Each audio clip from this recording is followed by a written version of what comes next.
सिद्धं जिनेन्द्रममला प्रतिमा प्रबोधम् निर्वाणमार्गममलं विबुधेन्द्रवन्द्यम् संसारसागरसमुत्तरणप्रबोधम् वक्षे समाधिशतकं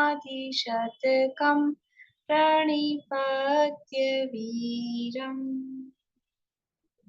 येनात्मा बुध्यतात्मैव परत्वेनैव चापरम् अक्षयानन्तबोधाय तस्मै सिद्धात्मने नमः। सकल विभाव अभाव कर किया आत्म कल्याण परमानंद सुबोधमय नमो सिद्ध भगवान। आत्म सिद्धि के मार्ग का जिसमें सुभग विधान उस समाधियुत तंत्र का करूं सुगम व्याख्यान। नमो सिद्ध परमात्म को अक्षय बोध स्वरूप जिनने आत्मात्ममय पर जाना पर रूप जिनने आत्मात्ममय पर जाना पर रूप।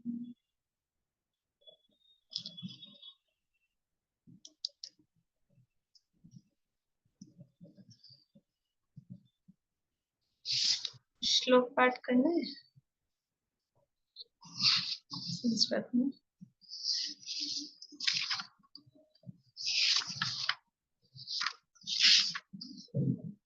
एक एक श्लोक बोलेंगे 11, 12, 13, 14।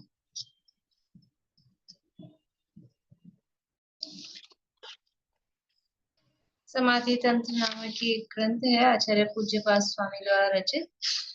इसके अंतर्गत बहिरात्मा की मान्यता और उसका क्या प्रभाव होता है ये चर्चा यहाँ चल रही है। बहिरात्मा क्या मानता है, तो मेन उसकी मान्यता क्या है? देह जीव को एक गिने, शरीर को आत्मा मानता है। अपने शरीर को आत्मा मानता है तो औरों के भी शरीर को ही आत्मा मानता है।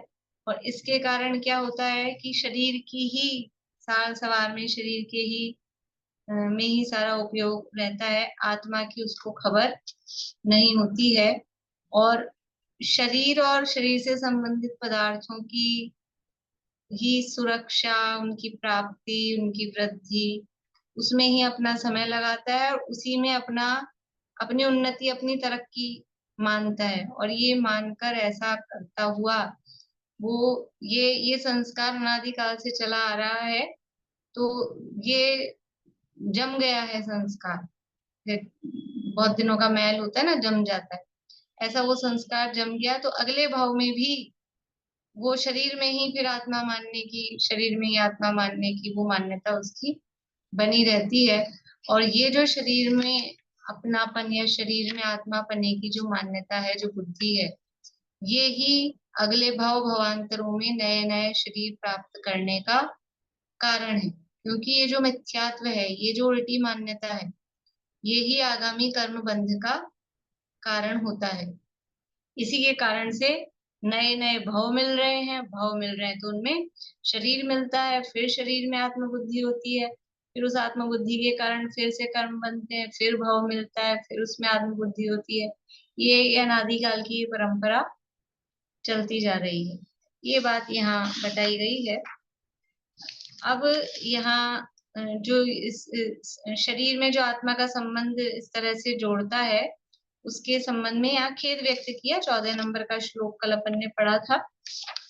और एक बार श्लोक और पद्यानुवाद का पाठ कर लेते हैं अपन, उसका भावार्थ अपने को देखना है।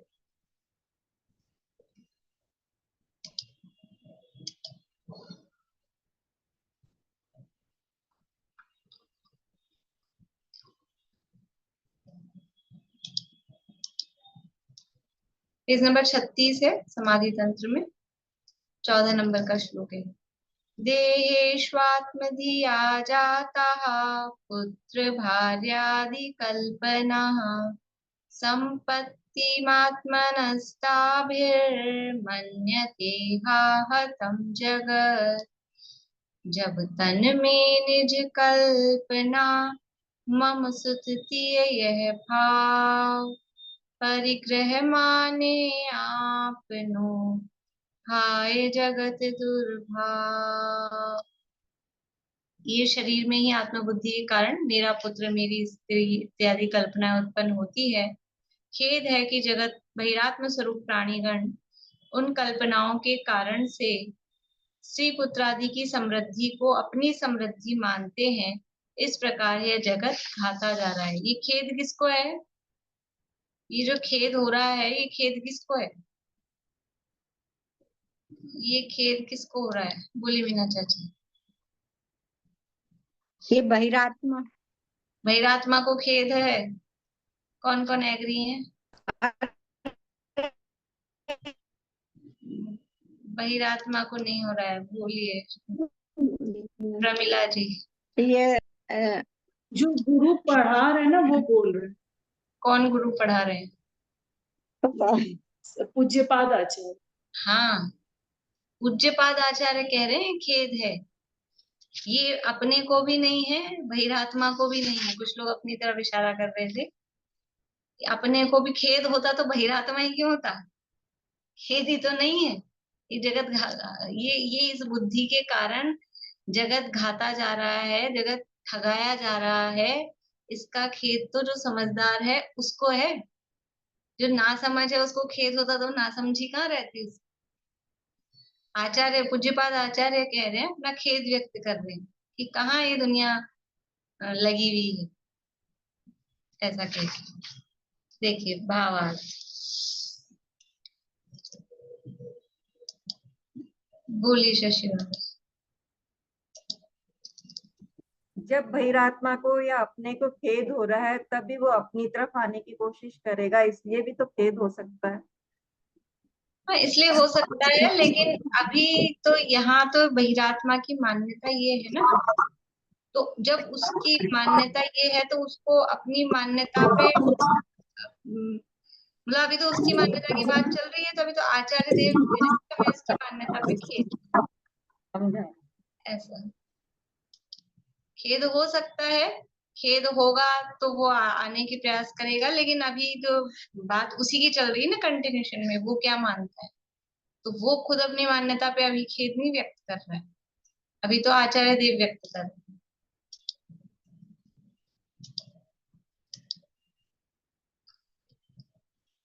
देह में आत्मबुद्धि के कारण, भावार्थ पढ़ रहे अपन, आत्म स्वरूप के ज्ञान से रहित बहिरात्माएं स्त्री पुत्रादिक संबंधों में अपने पने की कल्पनाएं करते हैं और उनकी समृद्धि को अपनी समृद्धि मानते हैं। इस प्रकार यह जगत घाता जा रहा है। यह खेद की बात है। मतलब जो बाहरी पर पदार्थों की वृद्धि है वो मेरी, उसमें मेरा क्या? लक्ष्मी बड़ी, अधिकार भी, पर बढ़ गया क्या? बोलिए। ये विचार करना चाहिए। धन दौलत संपदा, रूप बढ़ रहा है, धन दौलत बढ़ रही है और बुद्धि बढ़ रही है, शिवक्षम ज्ञान, तो इसमें अपना क्या बढ़ रहा है? ये ऐसा लगेगा शिवक्षम ज्ञान में क्यों नहीं? इस शिवक्षम ज्ञान भी तो कर्म से ही इफेक्टेड है, कर्म के शिवक्षम जनित है। मेरा स्वभाव जैसा है,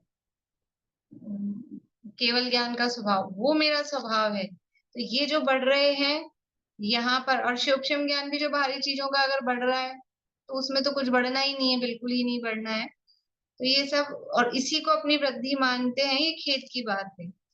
जब तक ये जीव को शरीर में आत्मबुद्धि रहती है तब तक उसको अपने निराकुल निजानंद रस का स्वाद नहीं आता और वह अपनी अनंत चतुष्टय रूप संपत्ति से अनजान रहता है। संपत्ति क्या है वास्तव में अपनी? अनंत चतुष्टय। अनंत चतुष्टय तो कहा है, वास्तव में अनंत गुण रूपी, ये अनंत अनंत चतुष्टय समझ लीजिए, अनंत गुण रूपी जो अपनी संपत्ति है उससे अनजान रहता है। कब तक? जब तक शरीर में आत्मबुद्धि है। वह स्त्री पुत्र धन धान्यादि बाह्य संपत्तियों को अपनी मानकर उनके संयोग वियोग में हर्ष विषाद करता है, जिसके फलस्वरूप उसका संसार परिभ्रमण चालू रहता है। अतः आचार्य खेद दर्शाते हुए कहते हैं कि हाय जगत मारा गया, नष्ट हुआ, इसको अपना कुछ भी भान नहीं रहा। कई बार मैं कहती हूँ कि ये रुपया पैसा धन दौलत ये तो अपनी संपत्ति है ही नहीं।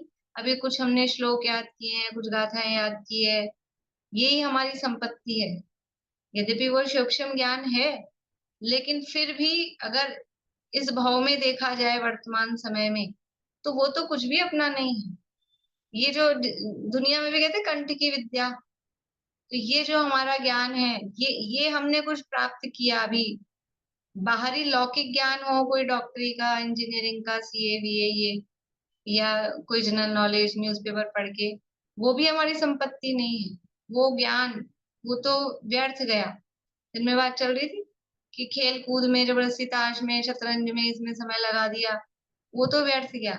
लेकिन यहाँ आत्महित की भावना से, आत्म कल्याण की भावना से जो ज्ञान हमने प्राप्त किया, या ये जो कुछ भी शास्त्र का हमने याद किया, तो कदाचित उसको अपनी संपत्ति कह सकते हैं। एक अपेक्षा से वो हमारी संपत्ति है। यद्यपि ये भी हमारी त्रैकालिक संपत्ति नहीं है। ये जो कुछ हमने याद कर लिया, इस भाव में भी अंत समय तक ये याद बना रहे, इसकी भी गारंटी नहीं है। आजकल तो बहुत ही ज्यादा इस तरह की स्थितियां दिखती हैं। तो अगले भाव में याद रह ही जाए, रह भी सकता है। देखो ऐसा निषेध भी नहीं है, अपन सोचो ना बिल्कुल ही उसका निषेध करो, ये ज्ञान अगले भाव में याद रह भी सकता है। ऐसा का ऐसा याद नहीं आए, तो जैसे वो शरीर को अपना मानने के संस्कार अनादिकाल से साथ आ गए, तो ऐसे ही यहाँ इसको यदि हम धारणा में जमाएं, इसके संस्कार गहरे डालें, तो वो संस्कार रूप में अगले भाव में वो साथ आ सकता है। तो किसी ना किसी रूप में वो प्रकट हो जाता है। देखो अगले भावों में ये का यही ज्ञान साथ में रहे, ऐसे उदाहरण अपने शास्त्रों में मिलते हैं। एक वो कहानी आती है, यद्यपि कहानी का कोई प्रसंग नहीं है अभी, लेकिन फिर ये प्रकरण आ जाता है तो बताने में आ जाती है। सुनी होगी आप लोगों ने, नाम वाम मुझे ज्यादा ख्याल नहीं है। लेकिन एक बार एक मुनिराज ने किसी लड़की को अणुव्रत दे दिए। अणुव्रत दे दिए तो वो जैन नहीं था, तो उसने आके अपने पिताजी को कहा मैंने अणुव्रत ले ली महाराज से। तो पिताजी ने कहा कि ऐसे कैसे ले लिए और ऐसे कैसे दे दिए मेरी लड़की को, वापस देकर। तो वो बोले छोड़ देंगे। तो वो लड़की बोली नहीं कि महाराज ने ऐसा भी कहा था अगर तुझे छोड़ना हो तो मुझे ही वापस दे के जाना। फिर वो रास्ते में गए तो वो 5, कोई हिंसा कर रहा था, कोई झूठ बोल रहा था, वो 5 उसको दिखे। और फिर उस लड़की ने कहा कि देखो मैंने ये तो व्रत मुझे दिलाया है कि हिंसा मत करो, झूठ मत बोलो, तो मैंने क्या गलत किया, ऐसा करके। तो फिर वो उसके पिताजी बोलते हैं कि कोई बात नहीं, उलाहना तो देकर आएंगे, और नहीं तो कुछ उलाहना तो देकर आएंगे। तो वो गए महाराज को उलाहना देने कि आपने मेरी लड़की को ऐसे कैसे कोई व्रत दे दिया, कुछ सिखा दिया, कुछ बता दिया। तो बोले मैंने तेरी लड़की को नहीं बताया, मैंने तो अपने भांजे को, या जो भी था बेटा, भांजा था शायद, उसको बताया। और उसने, महाराज ने ऐसे सिर पे हाथ रखा और वो पिछले भाव का सारा ज्ञान बोलने लगे। ऐसा तो वो का वो ज्ञान भी आ सकता है। मतलब ऐसा नहीं है कि निश्चित, यद्यपि अपने को कम मिलते हैं ऐसे केसेस। ये भूलना क्यों होता है? देखो अपने को ये भाव अभी अपना कितना, कोई 50 साल का हो गया, कोई 60 साल का हो गया, कोई 70 साल का हो गया, इतनी लगभग 45 से ऊपर के ही हैं सब लगभग, है ना। मेरी प्रीति थोड़ी कम की होगी, बाकी सब ज्यादा के ही हैं। तो हमको अपने, समझ लो 2-4 साल वाली बात याद नहीं है, लेकिन हम 5 साल के थे या 10 साल के थे, तब से लेके कुछ बातें याद है कि नहीं? तो किसी को 40 साल का भी याद है, किसी को 45 साल का भी याद है, किसी को 50 साल पुराना भी याद है कि नहीं पूर्णिमा आंटी? कुछ कुछ बातें बचपन की याद है कि नहीं? तो हमको 50 साल पुराना याद हो सकता है, तो अगले भाव में गए तो अभी घंटे आध घंटे पुराना, दो चार, एक आध दो दिन पुराना, एक आध दो साल पुराना क्यों नहीं याद आ सकता है? जो 50 साल पुराना याद है तो वो क्यों नहीं याद आ सकता है? आ सकता है, आता है। छोटा बच्चा होता है ना, तो कहते हैं इसको बेमाता आ रही है, पिछले भाव का याद आ रहा है। आ सकता है, आता भी है, लेकिन फिर क्या होता है? फिर वो ज्ञान हमको याद रहता क्यों नहीं है? क्योंकि ज्ञान का घात क्या कौन करता है? कषाएं हैं, वो ज्ञान का घात करती है। तो कषाएं बढ़ती रहती, जैसे जैसे बालक बड़ा होता है वैसे वैसे वो कषाएं बढ़ती जाती है, अलग अलग टाइप के संश्लेष, अलग टाइप की कषाएं या नई नई उत्पन्न होती है, तो वो सारा ज्ञान घाता जाता है, वो सब ज्ञान दब जाता है। नहीं तो कोई बहुत बड़ी बात थोड़ी ना है। अभी पिछले भाव से इस भाव में आए, कितना पुराना हुआ? जब 40-50 साल का याद रख सकते हैं तो ये कितना पुराना हुआ है। लेकिन कषाय है, वो ज्ञान का घात कर देती, कषाय इतनी अधिक हो जाती हैं, मतलब समझ नहीं आता है कि इस भाव से उस भाव में गए, संक्लेश कितना बड़ा। तो वो भाव बदलते ही, और देव में गए तो संक्लेश नहीं भी हुआ, कोई कह सकता है देवगति में गए तो संक्लेश नहीं हुआ, तो वहां वैसे वो विषय भोगों में इतने आसक्त हो जाते हैं, तो वो कषाय रहती है, समझ लो उस रूप से। तो ना तो अवधि ज्ञान लगाने का भी दिमाग में आता है, वो वहीं की उसमें रंगत में मस्त हो जाते हैं, और कुछ ला फिर सब चला जाता है। मैम ये संजीव गोधा जी बताते थे ना बड़े मंदिर में एक बार, कि जो हमारे नीचे शायद किराएदार रहते थे वो मर गए थे, फिर वो उसी रूप में सुनने के लिए उसी मंदिर में आए, वो तो मतलब कोई संस्कार देव, लेके गए थे ना वो। वो तो देवों को तो हो ही जाता है, मतलब देवों को तो अवधि हाँ। ज्ञान भी होता है, तो उस पर हिसाब से। यदि नहीं भी करे, वो नहीं उपयोग लगाए अपना, वो भी मैं तो तो हो सकता है। मनुष्यों के हिसाब से ही बता रही हूँ, देवों हाँ। को तो हो ही जाता है, क्योंकि वहां अवधि ज्ञान है, तो करना चाहे तो कर सकते हैं, नहीं करना चाहे नहीं, वहीं रम जाए तो रम भी जाए। पर मनुष्यों में भी हो सकता है, होता है, उसकी बात मैं कह रही हूँ। तो हमको ऐसा नहीं कि अब यहाँ पे जो हमने ज्ञान प्राप्त किया वो तो सब हम भूल ही जाने वाले हैं, तो क्या फायदा? ये ऐसा नहीं है। कम से कम यहाँ यहाँ हम याद कर रहे हैं और यहाँ कर रहे हैं, तो यहाँ तो हमारा उपयोग परिणाम विशुद्ध हो रहे हैं, तो वो विशुद्धि आगे काम करेगी। बोलिए मैम अच्छा। मेरे परिवार में तो दो लोग ऐसे हैं जिन्हें पिछले जन्म का काफी कुछ याद नहीं है। मेरी बुआ जी की बेटी थी, तो बचपन में मतलब अपने ही मतलब घर में आई वो, जहाँ थी वो बेटी बन के आई, पहले मतलब सास थी बुआ की, और उसने सारा कुछ बचपन का मतलब पिछले जन्म का बता दिया। बहुत सारे जेवर रख दिए गहने उसके सामने, और उसको बोला कि आप अगर हो तो इसमें से छांट लो। सारे उसने अपने अपने छांट दिए। ऐसे मेरे मामा का बेटा था, उसने पूरा बताया, बल्कि उसको उस जगह लेके गए जहाँ उसने अपना घर बताया पिछले जन्म का, तो वो बात भी बिल्कुल सही नहीं। जाति स्मरण होता ही है ना, इसको जाति स्मरण कहते हैं, मति ज्ञान का टाइप है, स्मृति स्मृति ज्ञान का ही टाइप है, तो हो सकता है। तो अब ये तो समझ लो अपने इस तरह की बातें रागात्मक जो है वो याद रही, तो जब वो याद रह सकती है तो फिर ये तो हमारा समझ लो आत्महित वाला ज्ञान है, वो क्यों नहीं याद रह सकता है? इसलिए ये हमारी संपत्ति है, बात तो संपत्ति से आई थी, ये हमारी संपत्ति है। सब अपना अपना बोलना चाह रहे हैं, बोलिए अर्चना जी। दीदी जैसे ज्ञान दूसरे भाव में जाता है, तो ऐसे ही दूसरे कर्म भी, जैसे कि सुख दुख बीमारियां हैं, ये सब भी साथ में जाती हैं। नहीं नहीं, बीमारी तो कर्म के, बीमारी तो शरीर में है ना, मतलब कर्म का फल है, उसका कारणभूत कर्म है असाता का उदय। यदि आपका असाता यहाँ पूरा नहीं हुआ है, जो भी उसका स्थिति थी, तो अगले भाव में कैरी फॉरवर्ड होंगी, और यहाँ उसका पूरा हो गया है तो नहीं होंगी। और अगले भाव में मान लो देव में जाना है, तो वो असाता अगर बची भी है तो उस आता में कन्वर्ट होगी। ऐसा नहीं कि बीमारियां जो बची हैं वो अगले भाव में फॉरवर्ड होंगी होंगी, वो तो मतलब सुख, असाता के उदय से हुई है। तो अब अगला भाव आपका कौन सा होना है? देखो अगला भाव अगर नरक तिर्यंच का होना है, तो यहाँ कितनी साता बांधी हो, वो सारी साता असाता में कन्वर्ट हो जाएगी। अगला भाव देव का होना है, तो यहाँ कितनी असाता बांधी और अभी उदय आ रहे हो, वो अब बची खुची जो भी असाता है, क्योंकि साता असाता ही तो बनती रहती है अंतर्मूर्त में, तो वो तो है ही, निषेक तो सारे आत्मा के साथ लगे हुए हैं ही, तो वो तो जैसी स्थिति है वो उस हिसाब से वो कन्वर्ट होती जाती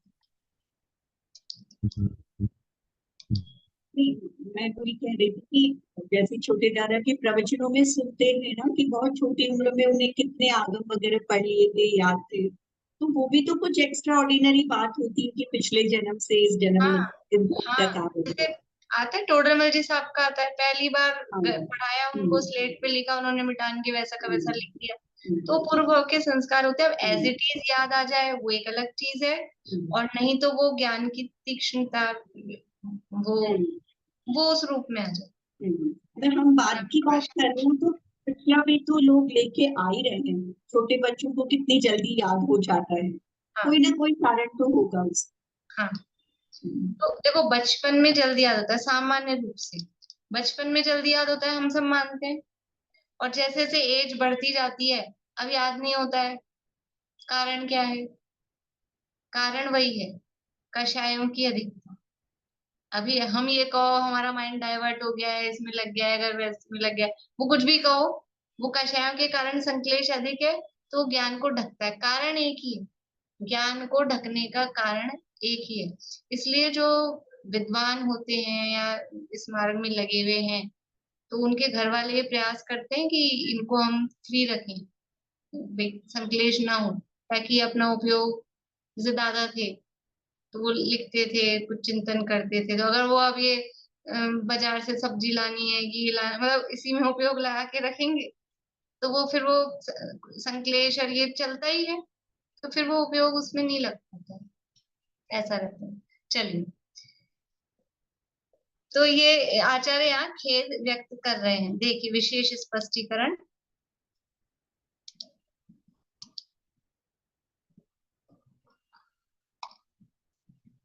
मोक्ष प्रकाशक का ही दे रहे हैं मोस्टली यहाँ पे भी सब जगह।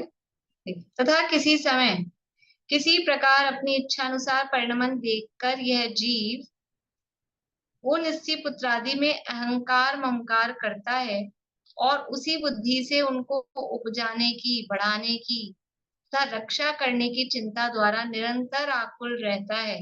नाना प्रकार के दुख वेद कर भी उनका भला चाहता है। देखो इससे पहले ही कहा कि वैसे तो वो अपनी इच्छा अनुसार परिणमित होते नहीं है, जो भी स्त्री पुत्रादिक भी हैं वो सब उनका परिणमन उनके अधीन ही है, लेकिन कभी कभी अपनी इच्छा के जैसा हम चाहते हैं वैसे उनका परिणमन हो जाता है, तो अहंकार की ये मेरे, ये मेरे, ये मैं और मैंने, इनको मेरा हिसाब से चलते हैं, ऐसा उसमें अहंकार ममकार करता है, और फिर उनको उनकी सारी जो भी है अ, सुरक्षा में और उनकी ध्यान रखने में उसी में आकुल रहता है। खुद अनेक प्रकार के दुख वेद कर भी उनका भला चाहता है। युगल जी बाबूजी थे तो वो बहुत ऐसा बोलते थे कि माता कैसी होती है, स्वयं गीले में सोती है, बच्चे को सूखे में सुलाती है, बच्चा गीला कर दे रात में, तो अब क्या करे, बच्चे को तो सूखे स्थान पर सुलाएंगे, अब वो गीले जगह पे खुद सो जाएगी, तो अपना दुख भी वो अनेक प्रकार के दुख वेद कर भी उनका भला चाहते हैं, क्योंकि वो अगर नोटिस करें ना, नोटिस करें तो 90% वो अपनी इच्छा अनुसार परिणमित नहीं होते हैं, बल्कि 95% अपनी इच्छा अनुसार परिणमित नहीं होते, लेकिन वो 5% कभी, 5% में मैं ज्यादा बोल रही हूँ, 1% ही होगा, लेकिन वो जो इतना सा अपनी इच्छा अनुसार परिणमित होते हैं उसको ही हम हाईलाइट करके, और कि ये अपना, ये अपना, ये मेरा है, तो अपना ही है, तो अपना ही, ऐसा करके उनका ही भला चाहते हैं। अभी श्लोक देश का दे रहे हैं 8वें श्लोक का। मिथ्या दर्शन द्वारा यह जीव किसी समय बाह्य सामग्री का संयोग होने पर उसको भी अपनी मानता है। पुत्र स्त्री धन धान्य हाथी घोड़ा मंदिर मकान और नौकर चाकर आदि जो स्वयं से प्रत्यक्ष भिन्न है, सदा काल अपने अधीन नहीं, ऐसा स्वयं को ज्ञात हो तो भी उनमें ममकार करता है। बोलिए 8वां श्लोक कौन सा है? कौन बोल रहे हैं? अरे पन्ने पलट पढ़ रहे हैं क्या?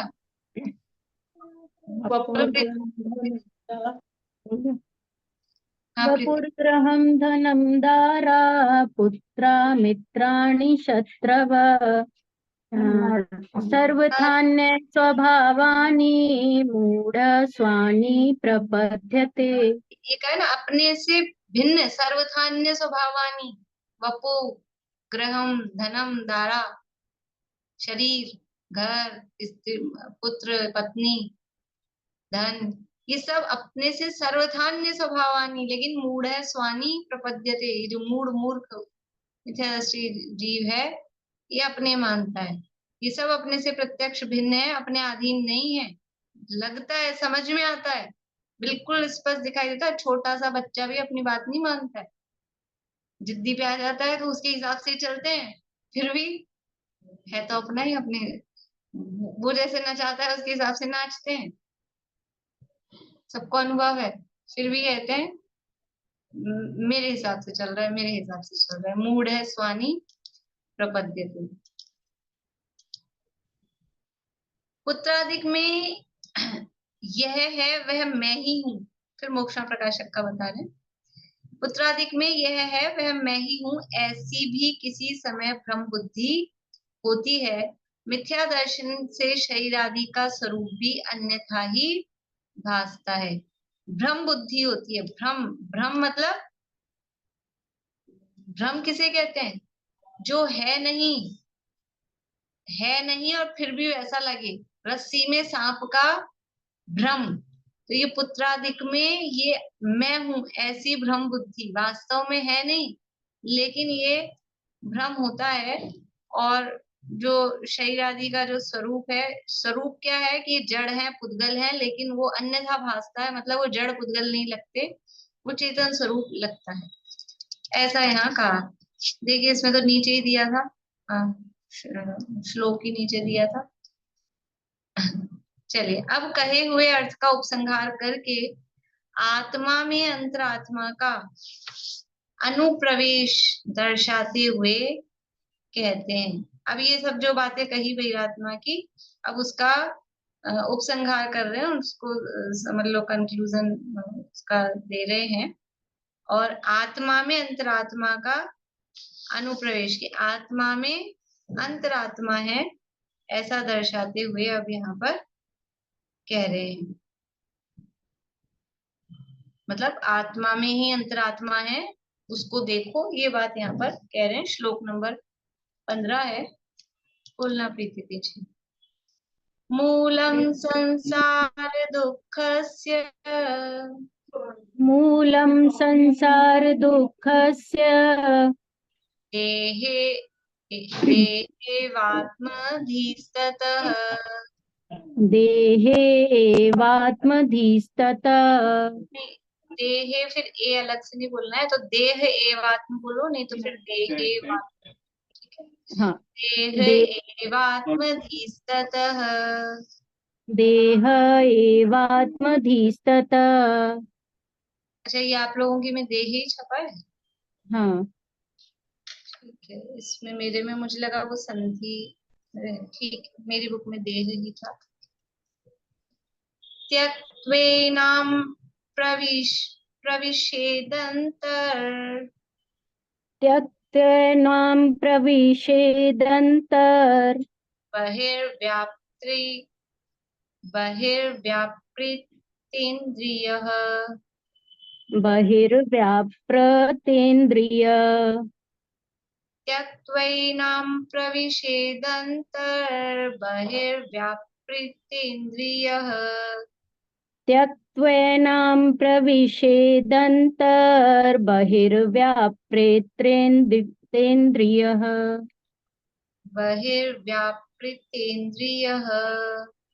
बहिर्व्यापृतेन्द्रियः।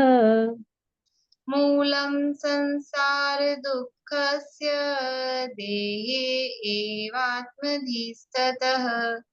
त्यक्त्वेनां प्रविशेदन्तर्बहिर्व्यापृतेन्द्रियः। मूलं संसार दुःखस्य देहे एवात्मधिस्ततः त्यक्त्वेनां प्रविशेदन्तर्बहिर्व्यापृतेन्द्रियः।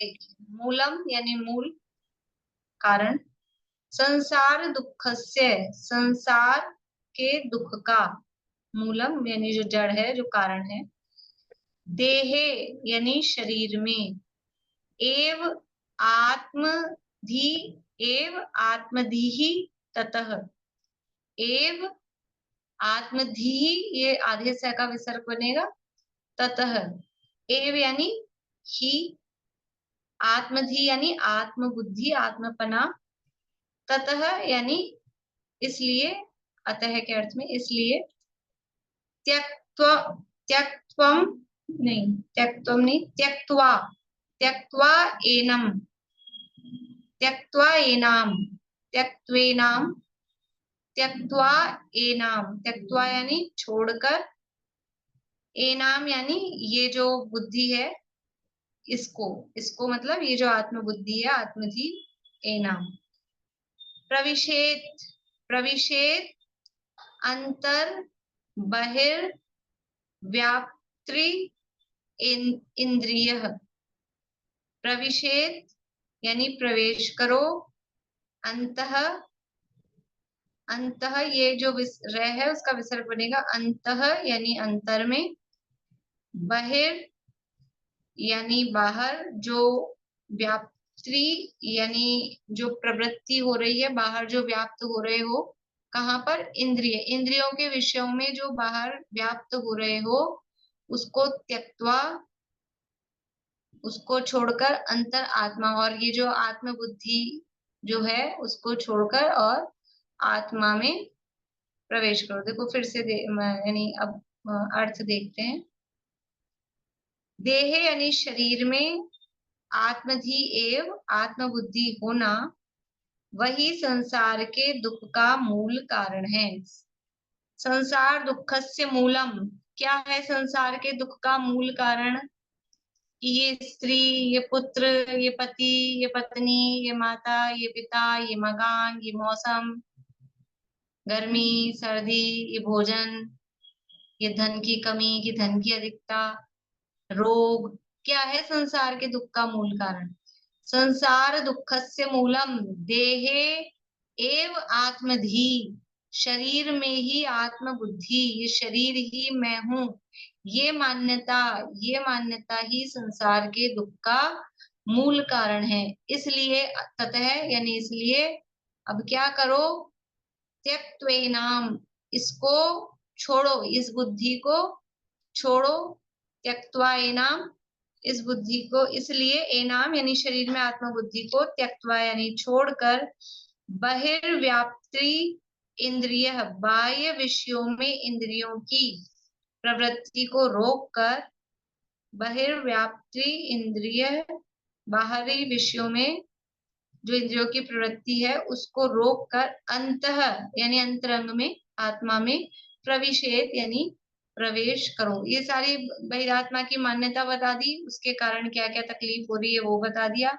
और फिर यहाँ कह रहे हैं कि सब दुख का, जितने भी दुख हैं, जितने भी तरह के दुख हैं, सिर दर्द होता हो, घुटनों में दर्द होता हो, अर्चना जी, हर पीच का कष्ट होता हो, और जो जो भी समस्याएं, कमजोरी फील होती हो, एलर्जी की प्रॉब्लम हो, घुटनों की दर्द की, जो भी प्रॉब्लम है, वो मूल कारण क्या है? मूल कारण है ये शरीर में हूँ, ये मान्यता। ये शरीर में आत्म बुद्धि ही संसार के समस्त दुखों का मूल कारण है, और कोई दूसरा कारण नहीं है। तो क्या करें कि इस मान्यता को छोड़ो। जो अपनी कुछ मान रखा हो गलत मान्यता, हम घबरा रहे हैं, हम डर रहे हैं, क्यों डर रहे हैं? कि वहां सांप है, वहां सांप है, ऐसा समझ के हम घबरा रहे हैं। तो वहां सांप है नहीं, वो रस्सी है। तो यहाँ सांप है, ये मान्यता को छोड़ो, सिंपल। तो यहाँ ये मैं हूँ, ये मैं हूँ, ये मैं हूँ, तो ये मैं हूं ही नहीं, इस मान्यता को छोड़ो, ये शरीर में आत्म बुद्धि को छोड़कर, और फिर जो ये इंद्रियों की प्रवृत्ति बाहरी विषयों में हो रही है, देखो ये इंद्रियां आत्मा के इंद्रियां किसे कहते हैं? कि शरीर के चिन्ह विशेष जो आत्मा को ज्ञान कराने में सहायक होते हैं। तो ये आत्मा के ज्ञान में सहायक हैं कि बाधक हैं? ये आत्मज्ञान में सहायक हैं कि बाधक हैं? कि इंद्रियां आत्मज्ञान में सहायक ही हैं, लेकिन हमने उनको बाधक बना रखा है। हमने उनको विषयों में लगा लगा कर आत्मज्ञान में बाधक बना रखा है। नहीं तो यही इंद्रियां आत्मज्ञान में साधक हैं। अच्छा बताओ, आंखें नहीं हो, कान नहीं हो, कान तो बहुत जरूरी है। देशना लब्धि कैसे होगी? उपदेश कैसे सुनेंगे? बिना कान वाले के देशना लब्धि नहीं हो सकती।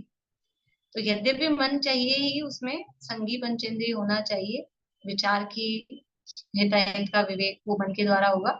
लेकिन अभी हम उपयोगिता भी देखें तो आंख और कान के बिना क्या हम बिल्कुल प्रारंभिक भूमिका में देखें कि हम वो मोक्ष मार्ग की शुरुआत, मार्ग पर लगने के लिए ये इंद्रियां हमको सहायक है कि नहीं है? पढ़ेंगे, सुनेंगे, स्वाध्याय करेंगे तभी होगा ना। और वैसे भी संगी पंचेंद्रिय होगा तो ये सम्यक दर्शन प्राप्त हो सकता है। तो उसके लिए भी तो मिली तो थी, इसीलिए दुनिया में भी चलता है ना, हाथ मिले हैं दान करने के लिए, कान मिले हैं जिनवाणी सुनने के लिए, ऐसे कहते हैं। वो उनका मंगल श्रृंगार भी है अपने बड़े पंडित जी साहब का। शोभा किससे किसकी शोभा है। तो ये इंद्रियां आत्मज्ञान में सहायक हो सकती है, लेकिन इसको हमने विषय भोगों में लगा। देखो अभी मोबाइल मिलता है अपने को, ये मोबाइल से क्या कर सकते हैं कि इससे अपने समझ लो विषय भोग का साधन भी बना सकते हैं और इसको हम ज्ञान का साधन भी बना सकते हैं। अभी हम इससे ज्ञान प्राप्त मोबाइल से ही तो कर रहे हैं, जो भी है काम। मोबाइल, लैपटॉप, कंप्यूटर जो भी है वो सब एक ही उसमें समझना चीज है। तो ऐसे ये इंद्रियां हैं। तो इंद्रियों की प्रवृत्ति जो विषयों में जा रही है, उस विषयों से उस प्रवृत्ति को रोककर, और क्या कह रहे हैं, आत्मा में, बाहर में विषयों की प्रवृत्ति जा रही है। तो देखो इंद्रिय किसे कहते हैं? ये बाहरी आंख नाक कान ये तो उपकरण है। इंद्रियों की प्रवृत्ति का मतलब क्या? वो जो हमारा उपयोग है, सूक्ष्म ज्ञान रूप भावेंद्रिय, वो विषयों में जा रही है। तो जो हमारा ज्ञान है, उपयोग है, वो एक समय में एक ही जगह लगेगा। अब वो विषयों में जा रहा है तो इधर नहीं आ पा रहा है, तो उधर से उसको हटाकर और इधर लगा दो, क्योंकि एक ही जगह है ना, जाएगा एक ही रास्ता है, उसकी जो आउटलेट है वो एक ही तरफ है, आउटगोइंग एक ही तरफ है। या तो वो उधर जाए विषयों की तरफ, या इधर आए। तो वो जो विषयों की तरफ उसके जो आउटलेट है, उसके जो बाहर जा रही है, उसको इधर अपने में लगाना है। ये यहाँ कह रहे हैं। ये समझ लो कि ये कोई शरीर अपना है नहीं, शरीर में ही जो अपनापन कर रखा है, सारे दुखों की जड़ यही है। और ये विषय भोग किसके लिए भोग रहे हैं? ये विषयों में जो प्रवृत्ति हो रही है वो शरीर में अपनापन के कारण ही तो विषयों में प्रवृत्ति हो रही है। ये शरीर में हूं ऐसा ही मानकर स्पर्शन रसना घ्राण चक्षु कर्ण इंद्रिय के विषय भोगे जा रहे हैं। तो शरीर मैं नहीं हूं ऐसा मानकर अब जो विषयों में प्रवृत्ति हो रही है उसको अपने में लगाओ, आत्मा में प्रवेश करो, ये यहाँ पर कह रहे हैं। फिर वही होता है अपना, ये सब रह जाता है टीका और भावार्थ। यद्यपि बात अपनी हो जाती है इसके अर्थ के साथ में, क्योंकि टीका में और इसमें कुछ खास है नहीं। पढ़ लेते हैं टीका, तो फिर कल भावार्थ और विशेष स्पष्टीकरण कल कर लेंगे। कल मतलब मंडे को। देखिए टीका, मूल अर्थात कारण, किसका? संसार दुख का। वह कारण क्या? देह में ही आत्मबुद्धि अर्थात देह काया वही आत्मा, ऐसी बुद्धि मान्यता वह। इस कारण, इसका अर्थात देह में ही आत्मबुद्धि का त्याग करके अंतर में प्रवेश करना, आत्मा में आत्मबुद्धि करना, अंतरात्मा होना, ऐसा अर्थ है। कैसा होकर? बाह्य में अव्यावृत इंद्रियों वाला होकर, अर्थात बाह्य विषयों में जिसकी इंद्रियां अव्यावृत अप्रवृत्त हुई है, रुक गई हैं, अटक गई हैं, वैसा होकर। ये अपन अर्थ भी ठीक नहीं है, इसका विच्छेद होगा बहिर अव्याप्ति, बाहर से अव्याप्त होकर इंद्रियों को, बाहर में इंद्रियों की प्रवृत्ति को रोक कर कहा है ना, तो वो अ निकलेगा उसमें, बहिर, बहिर रे आधा और अव्याप्त तो रे पूरा हो गया, बहिर अव्याप्त यानी बाहर से इंद्रियों की जो प्रवृत्ति है उसको रोक कर, रुक गई है, अटक गई है, वैसा होकर। भावार्थ भी पढ़ लेते हैं, वही है भावार्थ में, फिर विशेष स्पष्टीकरण नेक्स्ट के लिए छोड़ देंगे तो जल्दी रहेगा। शरीर में आत्मबुद्धि होना ही संसार का मूल कारण है, अतः उसे छोड़कर तथा इंद्रियों की बाह्य विषयों में होने वाली प्रवृत्ति को रोककर आत्मा में प्रवेश करना, अर्थात पर तरफ से हटकर स्व सन्मुख होना। संसार में जितना दुख है वह सब शरीर में एकत्व बुद्धि के कारण ही होता है। जब तक जीव की बाह्य पदार्थों में एकत्व बुद्धि रहती है, वहां तक आत्मा के साथ शरीर का संबंध रहा करता है और इस कारण उसे संसार में घोर दुख भोगने पड़ते हैं। जब जीव को शरीर आदि पर पदार्थों के प्रति ममत्व छूट जाता है, तब उसको बाह्य पदार्थों में अहंकार ममकार बुद्धि नहीं होती। ये शरीर में ममत्व छूटा, तो जब यही मैं नहीं हूं, तो बाहरी और पदार्थों में अहंकार की ये मैं हूं, ये मेरे हैं, ऐसी बुद्धि नहीं होती है। वह पर से मुख मोड़कर स्व सन्मुख ढलता है और आत्मिक आनंद का अनुभव करता है। इस कारण ग्रंथकार ने समस्त दुखों का मूल कारण जो शरीर में आत्मबुद्धि है उसका त्याग करके अंतरात्मा होने की प्रेरणा दी है, जिससे जीव इन घोर सांसारिक दुखों से परिमुक्त होकर सच्चे निराकुल सुख को प्राप्त कर सके। इस तरह से यहाँ जो दुख का मूल कारण, यानी जीव के दुख का मूल कारण क्या है, तो अपनी ही मान्यता, मतलब कोई दूसरा कोई पर पदार्थ वो हमारे दुख का कारण नहीं। कोई भी परिस्थिति, घटना, व्यक्ति, वस्तु वो हमारे दुख का कारण नहीं है। अपनी ही विपरीत उल्टी मान्यता वही हमारे दुख का कारण है। तो अपनी मान्यता को सुधारेंगे तो हम सुखी हो जाएंगे। अपने ही हाथ में है सारी जो बाजी है, सारी जो चाबी कहो, बाजी कहो, बॉल कहो, वो सब अपने ही हाथ में है। अपने को सुखी दुखी करने का सब हिसाब अपने ही पास है। तो हम अपने इस मान्यता को बदल कर सुखी हों, ऐसी भावना। बोली ममता। ठीक, टीका में भी देह दिया हुआ है और कल्पना बहन ने भी देह लिखा है, और इसमें सिर्फ अनिवार्य में देह दिया हुआ है। मूल संस्कृत उसमें श्लोक में तो देह है ही नहीं। वो अपने पास जो बुक है ना उसमें देह छपा है, अब जो नई छपी ना मंगलायतन से उसमें देह, देह ही छपा है। तो दोनों के अलग अलग अर्थ होंगे क्या फिर? नहीं नहीं, देह देह में तो देह ठीक है, देह में है ना, देह में आत्मधी, तो देह ठीक है। मैं तो वो सोच रही थी कि उसका देह एवात में है, तो वो कई बार इस तरह से भी संधि होती है, वो लिखने में अलग अलग लिख देते हैं, इसलिए मैं वैसा समझ रही थी। मेरे पास भी वही बुक है जो आपके पास है, तो उसमें देह ही छपा है, उसको देह कर लीजिए। चलिए जिनवाने से तो कहाँ भी देह करना होगा फिर? टीका में तो देह दिया हुआ है। टीका में इसमें क्या है, एक मिनट देखते हैं।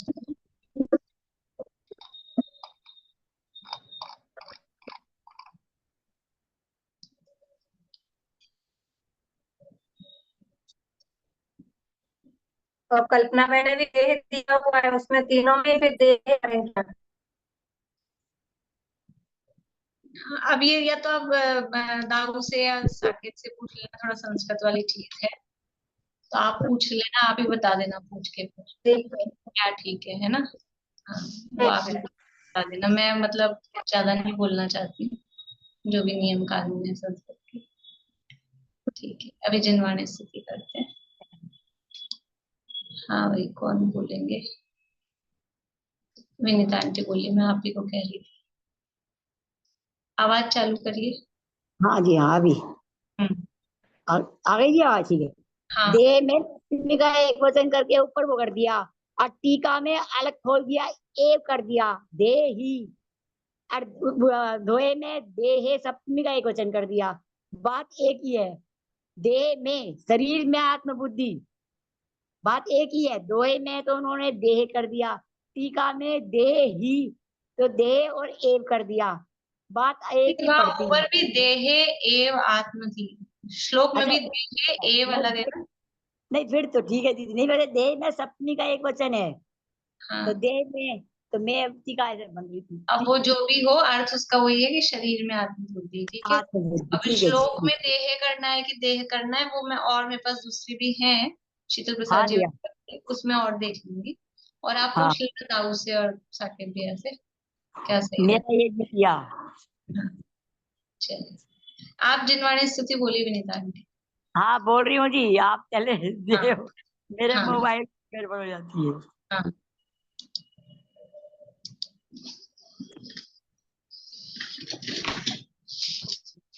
बातों में आवे न जब की कदापि, चमत्कार लख कर नहीं मोड़ होवे, अरे पर की निंदा प्रशंसा स्वयं की, करके समय शक्ति बुद्धि न खोवे, चलित को लगावे सहज मुक्ति पथ में, व्यवहार सबसे सहज प्रेम में हो, दुर्भाव मन में भी आवे कभी ना, निर्दोष सम्यक जयवंत वर्ते, निर्ग्रंथ शासन जयगंत वर्ते, सर्वज्ञ शासन जयवंत वर्ते,